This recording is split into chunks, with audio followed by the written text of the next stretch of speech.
Like, I've never seen anything like it. I don't think we're safe right here. If someone's even remotely close to him. I know. If anybody smokes a cigarette right now, we are all done. Higher prices at the grocery store and at the pump have many Americans trying out creative cost-cutting techniques, and some are going farther than others. That was the case for the man TikToker Don't Tread on meme caught pumping gas into the tarp-lined bed of his truck, something your local fire department doesn't recommend. Profiteers are criminals, and criminals should be prosecuted.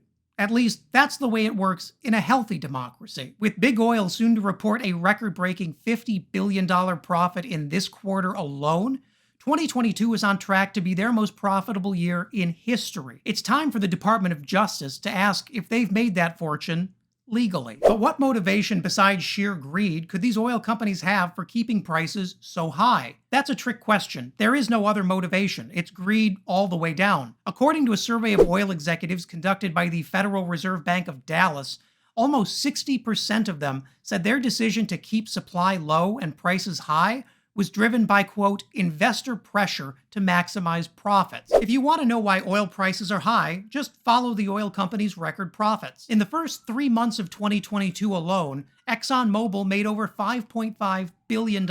Chevron made over $6 billion by artificially reducing the total supply of oil. Oil companies didn't invest any of that profit in increasing capacity or lowering prices for you, because those high prices were the point. That money went right past consumers and into a historic level of share buybacks and CEO bonuses. Exxon alone plans to shovel almost $30 billion of government-subsidized profits back into share buybacks over the next 2 years.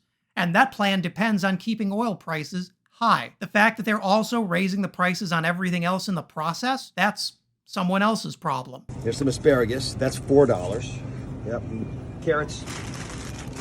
That's $4 more. That's $10 of vegetables there. And then we need some guacamole. That's $4 more. And she loves salsa. Yeah, there's salsa there. $6. Must be a shortage of salsa. Guys, that's $20 for crudité. This doesn't include the tequila. I mean, that's outrageous. And we got Joe Biden to thank for this. Aside from Dr. Oz letting us know that he, for some reason, eats raw asparagus, he also wants to make sure voters are blaming Democrats for rising prices. But that's because the real culprits are some of the GOP's largest donors. Oil companies and Republican candidates from Nevada's Adam Laxalt to Ohio's J.D. Vance, and even Dr. Oz are rushing to protect their big oil donor pals. And as with any crisis, there's been a lot of blame thrown around. Joe Biden blames the Russians for their destabilizing war in Ukraine. Federal Reserve blames surging demand to get out after years of pandemic-related lockdown. And Republicans like famous New Jersey and Dr. Oz blame Joe Biden. And we consume a lot of oil.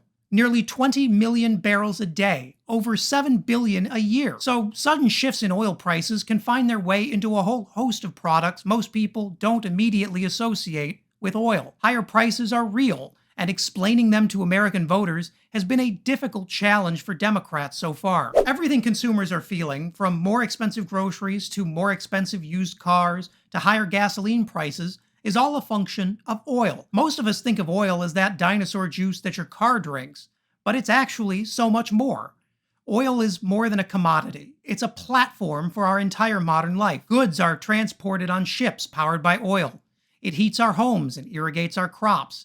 And in the case of that TikTok video, it fills the tarp-lined bed of your pickup truck.